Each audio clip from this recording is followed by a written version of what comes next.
மைலோன் ஆன்மீகம் நேயர்களுக்கு வணக்கம். குரு பெயர்ச்சி 2025 பற்றி பார்த்துட்டு இருக்கிறோம். ரிஷப ராசியில் இருக்கக்கூடிய குரு மிதுனத்துக்கு போய் தனுசுக்கு என்ன விதமான நன்மை தீமைகளை செய்ய போகிறார், இதை தான் நாம் இந்த வீடியோவில் பார்க்க போகிறோம்.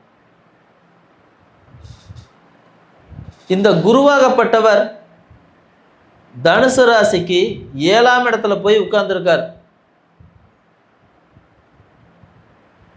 அப்போ நிறைய நன்மைகள், குறிப்பா கல்யாணம் கன்ஃபார்மு. வெளியூர்ல போய் படிக்க போறீங்களா, கன்ஃபார்ம். உங்களுடைய கல்வி அக்கவுண்டிங், ஃபினான்ஸ், பொது சம்பந்தமானது, வரலாறு, ஆகமம், அப்புறம் கன்ஸ்ட்ரக்ஷன், அதுவும் புரதான கன்ஸ்ட்ரக்ஷன், தொல்பொருள் ஆய்வு, இது சம்பந்தமாலாம் இருக்குதுன்னா உங்களுக்கு இப்போது ஒரு அடுத்து ஒரு ஜம்ப் கிடைக்க போகுது. மருத்துவத்தில் கூட வயிறு சம்பந்தமான மருத்துவம், நுரையீரல் சம்பந்தமான மருத்துவம், இதயம் சம்பந்தமான மருத்துவத்தை படிக்கிறவங்களுக்கு ஒரு நல்ல அற்புதமான வாய்ப்பு. இப்போ சொன்ன இந்த விஷயங்களை ஒட்டி தொழில் செய்கிறவங்களுக்கும் ஒரு மேன்மை தரக்கூடிய அமைப்பு தான் உருவாகி இருக்கு. பெரிய அளவில் வருவாங்க. ஃபைனான்ஸ் தொழில் பண்ணுறவங்களுக்கெல்லாம் இப்போ தான் செம்ம டிமாண்டு. எல்லாமே டாக்குமெண்ட் பண்ணி வச்சுக்கிங்க. ₹1 பணம்னாலும் டாக்குமெண்ட்டு கரெக்டாக இருக்கட்டும். பெரிய பெரிய பணங்கள் புரளக்கூடிய நேரம். ட்ரஸ்ட்டு, கோவில், பொது காரியங்கள் செய்கிறவங்க இவங்களுக்கெல்லாம் திடீர்னு ஒரு அதிர்ஷ்டம் உருவாகும். சோசியல் ஒர்க்கருக்கு சூப்பரான டைம். உங்களுடைய நீண்ட கால விருப்பமான இந்த விஷயத்தை நான் செய்யணும் சமூகத்துக்கு அப்படின்னு வச்சுருந்தீங்க இல்லையா, அதெல்லாம் நடக்கும். திடீர்னு ஒரு ஃபண்டு கிடைக்கும். திடீர்னு ஒரு பெரிய மனுஷனுடைய ஆதரவு கிடைக்கும்.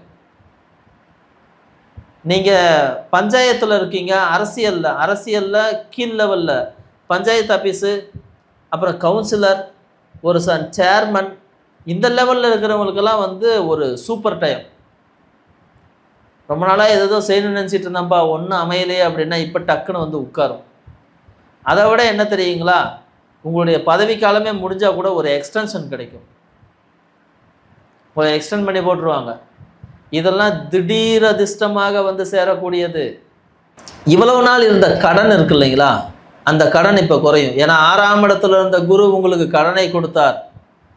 கடன் மூலமாகத்தான் சில பணத்தையே கொடுத்துருப்பார். இப்போ 7ஆம் இடத்துக்கு போன குரு கடன் பிரச்சனையை தீர்த்துருவார். வருமானத்தை தூக்கி விடுவார். எதிர்பார்த்த பணங்களை வர வைப்பார். அவுட்ஸ்டாண்டிங் எல்லாம் வந்துடும். தொழில் செய்கிறவங்க, பெரிய பெரிய தொழில் செய்கிறவங்களாம் தாராளமாக செய்யலாம். டெக்ஸ்டைல் தொழில், அப்புறம் துணி சம்மந்தப்பட்ட எல்லா தொழிலும் நல்லா இருக்கும். புக்கு சம்மந்தப்பட்ட தொழில் நல்லா இருக்கும். மேனேஜர் லெவலில் இருக்கிறவங்க, எலக்ட்ரானிக்ஸில் இருக்கிறவங்க, சாஃப்டாக இருக்கிற தொழில், அப்புறம் ஷேர் மார்க்கெட், முதலீடுகள் சம்மந்தப்பட்டது, இதுக்கு எல்லாத்துக்குமே உங்களுக்கு ஒரு மிகப்பெரிய நல்வாய்ப்பு கிடைக்கும். தைரியமாக காத்துருங்க. என்னடா எல்லாமே நல்லாவே இருக்கா, அப்படியா சூப்பராக அப்படின்னு கேட்டால் அப்படியெல்லாம் கிடையாது. 3ஆம் இடத்துல இருக்கிற ராகு கட்டாயம் சகோதரன் வழியில் ஒரு பஞ்சாயத்து இழுத்து விட்டுருவான். கட்டாய நெருக்கடி. சகோதரி இருக்கு அப்படின்னா கொஞ்சம் உஷாராக இருந்துக்குங்க. அப்பா கவர்மெண்ட்டில் வேலை செய்கிறாருன்னா கட்டாயமாக நீங்கள் கை கொடுக்க வேண்டிய அவசியம் ஏற்படும். அம்மாவுக்கு சின்ன அளவில் உடல்நல கோளாறு ஏற்படும். குறிப்பாக காலில் வரும் இல்லையா, மூச்சு திணறல் வரும், நுரையீரல் சம்மந்தப்பட்ட பிரச்சனை வரும். வரும்போது குடும்பத்தை நீங்கள் தான் காப்பாற்ற வேண்டியது இருக்கும். இல்லை அப்படின்னா குடும்பத்தில் உங்களுடைய பங்களிப்பு ரொம்ப ஜாஸ்தியாகிடும். இத்தனை நாள் உருப்படாதவன்னு சொன்னவெல்லாம் கூட நீங்கள் செய்கிற செயலையெல்லாம் பார்த்துட்டு ஏம்பாங்க சூப்பரப்பா அப்படின்னு சொல்லுவாங்க. போட்ட விதை வீணா போகல அப்படின்னுவாங்க. புகழ்ந்து பேச ஆரம்பிப்பாங்க. தாய் தந்தையருக்கு உதவி செய்யணும், தாய் தந்தையருக்கு நீங்கள் சப்போர்ட் பண்ணணும்னு நினச்சிட்டு இருந்தால் அது இப்போ தான் கிடைக்கும். அப்பா அம்மா கூட ரொம்ப நாள் சண்டைங்க அப்படின்னா ஒன்றும் கவலைப்படாதீங்க. இப்போ அவங்க உடல் நலத்தில் சின்ன கோளாறு வரும், உங்களுடைய உதவி தான் தேவைப்படும், உங்கள் தயவு தான் தேவைப்படும். சகோதரனால் அவனுக்கே சிக்கல், அம்மாவுக்கும் சிக்கல், அப்பாவுக்கும் சிக்கல். அப்போ நீங்கள் தான் வந்து முன்னாடி நிற்கணும். நீங்களாக முன்னாடி போனீங்க அப்படின்னா பொறுப்பெடுத்து போகிறது, இல்லை அப்படின்னா வேறு யாராவது உங்களை கட்டாயப்படுத்தினாங்க அப்படின்னா அது உங்களுக்கு கொஞ்சம் சிரமத்தை உருவாக்கும். தாய் தந்தையருக்கு செய்யக்கூடிய எல்லா விதமான நன்மைகளும் உங்களுக்கு புண்ணியமாக மாறக்கூடிய காலகட்டம் இதுதான். இது நாள் வரையிலும் நீங்கள் தெரிஞ்சோ தெரியாமலோ அறிஞ்சோ அறியாமலோ எவ்வளவோ பாவங்களை செஞ்சுருக்கலாம். பாவத்துக்கு பரிகாரம் செய்யணும் அப்படின்னு நினச்சிருந்தீங்க அப்படின்னா இதுதான் நேரம், டக்குன்னு பிடிச்சிக்கிங்க. ஏன்னா பாக்கி எல்லா இடமும் அடி வாங்குது. நீங்கள் சும்மா ஊரை சுற்றிட்டு இருக்கிறவங்களா இருந்தால், இல்லை வேலை கிடைக்காம இருக்கிறவங்களா அப்படின்னா டக்குன்னு வேலை கிடைச்சி குடும்பத்தை காப்பாற்றுவீங்க. எப்படி பார்த்தாலும் குடும்பத்தில் உங்களுடைய பங்களிப்பு முக்கியமாக வரக்கூடிய காலகட்டம். அதனால் குடும்ப உறுப்பினர்களுக்கு பேரில் கவனம் வச்சுக்கிங்க. முடிஞ்சால் ஒரு ஃபேமிலி இன்சூரன்ஸ் எடுத்துருங்க. யாருக்கும் கடன் மட்டும் கொடுக்காதீங்க, நமக்கே தேவை நிறைய இருக்குது. ஸோ கடன் கொடுக்குற வேலையே வேண்டாம். கடன் கொடுக்குறதே தொழிலாக இருக்குது அப்படின்னா பிரச்சனை இல்லை. கைமாத்துக்கு கடன் கொடுக்குற வேலை மட்டும் இப்போ செய்ய வேண்டாம். வீடு கட்டிட்டு புது வீடு கட்டுறதுக்கான, வீடு இருக்கிற வீட்டை இடித்து தள்ளிட்டு புது வீடு கட்டுறதுக்கான வாய்ப்பு உருவாகும். கோயிலுக்கு போயிட்டு வரணும் அப்படின்னா போயிட்டு வரலாம். குலதெய்வம் கோயிலுக்கு போயிட்டு வர்றது, ரொம்ப நாளாக அப்பா அம்மாவை எங்கேயோ கூட்டிகிட்டு போகணும்னு நினச்சிட்டு இருந்தோமே அப்படின்னா அதெல்லாம் இப்போ போயிட்டு வரலாம். புண்ணிய தீர்த்தங்களுக்கு போயிட்டு வரலாம். குடும்பத்தோட பயணம் செஞ்சுட்டு வர்றது, இது எல்லாம் இப்போ தான் நடக்கும். எல்லாமே நல்லா இருக்குதே, எந்த பிரச்சனையும் இல்லையா அப்படின்னா உங்களுக்கும் உடல்நல கோளாறுகள் சில வரும். குறிப்பாக கொழுப்பு கட்டிகள் உருவாகும். உடம்பு வந்து குண்டாக ஆரம்பிக்கும். சிலருக்கு உடம்பு இளைக்கவே ஆரம்பிச்சிடும். வாயு தொல்லைகள் ஏற்படும், வந்து போகும். பெரிய அளவில் பயப்பட வேண்டியதில்லை. சரியான மருத்துவர் அணுகுனா சரியாக போச்சு. திடீர்னு இனிப்பு மேலே ரொம்ப அதிகமான ஆர்வம் வரும். சின்ன வயசு பசங்களாக இருந்தால் கட்டாயம் காதல் வரும், தவிர்க்கவே முடியாது. தனுசு ராசியில் பிறந்து ஒருத்தனுக்கு 20 வயசு, 17 வயசுலேருந்து 25 வயசுக்குள்ளே இருக்கிறான்னா அவனுக்கு கட்டாய காதல். சில நேரம் காதலிச்சவங்களுக்கு அதே பெண்ணை கல்யாணம் பண்ணுறதுக்கான வாய்ப்பு உருவாயிடும். 7ஆம் இடத்துலேருந்து குரு பார்க்குதுங்க. திருமணம், காதல், குழந்தை எல்லா விஷயத்தையும் கொடுக்கும். அம்மாவுக்கு ரொம்ப முடியலன்னா உடனே சரி டக்குன்னு கல்யாணம் பண்ணிடலாம், இவ்வளோ நாள் வேண்டான்னு சொன்ன நீங்கள் ஒத்துக்குவீங்க. காரணம் என்ன வேணா இருக்கலாம். ஆனால் உங்கள் வீட்டுக்குள்ளே ஒரு புது நபர், புது உறவு வரப்போகுது, பெரிய அளவில் பணம் வரப்போகுது. வீட்டுக்குள் வந்து சில குழப்பமான கண்டிஷன் இருந்தாலும் அதுக்கு நடுவில் சந்தோஷம் தரக்கூடிய சுப நிகழ்ச்சிகள் நடக்கும். சகோதரன் சகோதரி வகையில் மட்டும் கொஞ்சம் கோபப்பட வேண்டாம். ஏதாவது உதவி தேவைன்னா உதவி செஞ்சு கொடுங்க. உடல் நலம் கவனமாக இருக்கணும். உங்கள் உடல் நலத்தில் ரொம்ப குறைவான பாதிப்பு தான். அப்பா அம்மா சகோதரன் சகோதரி இவங்க உடல் நலத்தில் தான் அதிக பாதிப்பு. ஃபேமிலி இன்சூரன்ஸ் உங்களை காப்பாற்றும். இருக்கிறதுலே பெஸ்ட் அதுதான். கௌரவ பதவிகள் தேடி வரும். ப்ரமோஷன் ரெடியாக இருக்கு.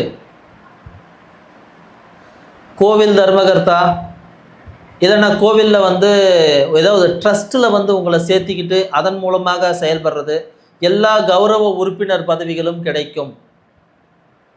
சில நேரத்தில் அரசாங்கத்திலே கூட கௌரவ உறுப்பினர்களாக எடுப்பாங்க, கௌரவ ஆலோசகர்களாக எடுப்பாங்க. உங்களுடைய ஆலோசனை இப்போ தேவைப்படும். அதற்காகவாவது உங்களை தேர்ந்தெடுப்பாங்க. அதன் மூலமாக உங்களுக்கு புகழ் கிடைக்கும். ஆசிரியராக போகிறதுக்கு, பிரசங்கம் பண்ணுறதுக்கு, பிரச்சாரம் பண்ணுறதுக்கு, மதம் சார்ந்து இல்லைன்னா அரசியல் சார்ந்து தனுசு ராசியில் இருக்கிற ஒருத்தருக்கு ரொம்ப அற்புதமான வாய்ப்பு கிடைக்கும். பிரச்சாரத்துக்கு வாங்க அப்படின்னு.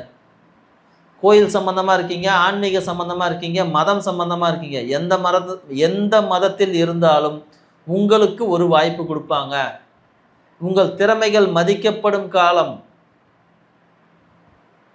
பார்க்காதவெல்லாம் உங்களை திரும்பி பார்ப்பான். அதனால் எல்லாமே உங்களுக்கு நல்லா தான் இருக்குது.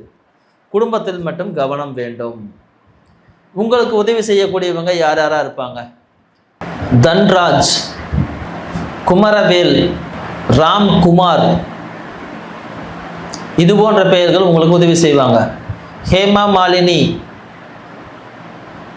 தனலட்சுமி, இது போன்ற பெயர்களும் உங்களுக்கு உதவி செய்யும். சமூகத்தில் பெரிய உயர்ந்த பதவிகளில் இருப்பவர்களாக இருப்பாங்க. சாதாரணமாக இருக்கிறவங்களா இருந்தால் கூட உங்களுக்கு உதவி செஞ்சுட்டு போயிடுவாங்க. உங்களுக்கான தெய்வ வழிபாடு சிவன் தான். சிவன் தான் உங்களை பொறுத்த வரைக்கும் பெஸ்ட்டு. பஞ்சபூத தலங்களுக்கு போயிட்டு வாங்க, ஜீவ சமாதிகளுக்கு போயிட்டு வாங்க. வாழக்கூடிய அளவில் இருக்கக்கூடிய பெரியவங்க குருமார்களை போய் கும்பிட்டு வாங்க. மிகப்பெரிய நன்மைகள் நடக்கும். அவங்களுடைய பார்வை பட்டாலே போதும், உங்களுக்கு எல்லாமே உடனடியாக தேடி வந்துடும். இல்லைங்க அவ்வளவுக்கு நடுவில் எனக்கு வேறு சில சிக்கல்கள் இருக்கத்தாங்க செய்யுதுன்னா உங்களுக்கும் பரிகாரம் இருக்குது. ஒரு மஞ்சள் கலர் துணியை யாராவது 4 பேத்துக்கு வாங்கி கொடுங்க. மஞ்சள் கலர் துணியை எடுத்து வீட்டில் ஒரு 3 இடத்துல கட்டி வைங்க. குழந்தைங்களுக்கு லட்டு வாங்கி கொடுங்க. இல்லைன்னா மஞ்சள் இருக்கு இல்லைங்களா, விரதை மஞ்சள், இல்லைன்னா ஏதோ ஒரு மஞ்சளை எடுத்து உங்கள் வீட்டு வாசலில் குழி தோண்டி புதைச்சி வச்சுருங்க. மஞ்சள் டெய்லி வாசலில் தெளிங்க. அதுவே மிகப்பெரிய விஷயம். ஏகப்பட்ட கண் திருஷ்டி அதுவே போய்க்கிறோம். தங்கத்தில் ஒரு மோதிரமாவது வாங்கி போடுங்க, இல்லை தங்க கடுக்கன் வாங்கி போடுங்க. இதெல்லாம் தாந்திரிக பரிகாரம். ரொம்ப ரொம்ப ஈஸியாக உங்களை காப்பாற்றிக்கிறதுக்கு இருக்கிறதுலே ரொம்ப ஈஸியான மெத்தட் இது தான். கோயிலுக்கு போகிறதுன்னு முடிவாயிடுச்சு அப்படின்னா நீங்கள் தேர்ந்தெடுக்க வேண்டிய நாட்கள் தசமி, 10வது நாள், 11வது நாள். தசமி ஏகாதசி, தசமி ஏகாதசி பௌர்ணமிக்கு முன்னாடி இல்லை பௌர்ணமிக்கு பின்னாடி ஏதோ ஒரு தசமி ஏகாதசியை பிடிச்சிக்கிங்க. ஏகப்பட்ட நன்மைகள் கிடைக்கும். முடிஞ்சால் ஒரு முறை ஸ்ரீரங்கம் போயிட்டு வாங்க, திருப்பதி போயிட்டு வாங்க, பஞ்சபூத தலங்களுக்கு போயிட்டு வாங்க, திருச்செந்தூர் கூட போயிட்டு வாங்க. முருகனை பிடிங்க, முருகன் நல்ல நன்மையை செய்வார் உங்களுக்கு. இதுவரைக்கும் நாம் சொன்னது பொதுவான கிரக அமைப்பை வச்சு உங்கள் ராசிக்கு எப்படி இருக்கும்னு சொல்லியிருக்கோம். உங்கள் சுயஜாதகத்தை அனுசரித்து சில நன்மை தீமைகள் மாறுபட்டு வரலாம். துல்லியமான பலன்களை தெரிஞ்சுக்கிறதுக்கு நீங்கள் உங்கள் பக்கத்தில் இருக்கிற இல்லை யாராவது ஒரு நல்ல அனுபவமுள்ள ஒரு ஜோதிடரை தேர்ந்தெடுங்க. அதன் மூலமாக உங்களுக்கு ஒரு தெளிவும் வழிகாட்டுதலும் கிடைக்க வாய்ப்பு இருக்குது. மீண்டும் அடுத்த வீடியோவில் சந்திப்போம். நன்றி, வணக்கம்.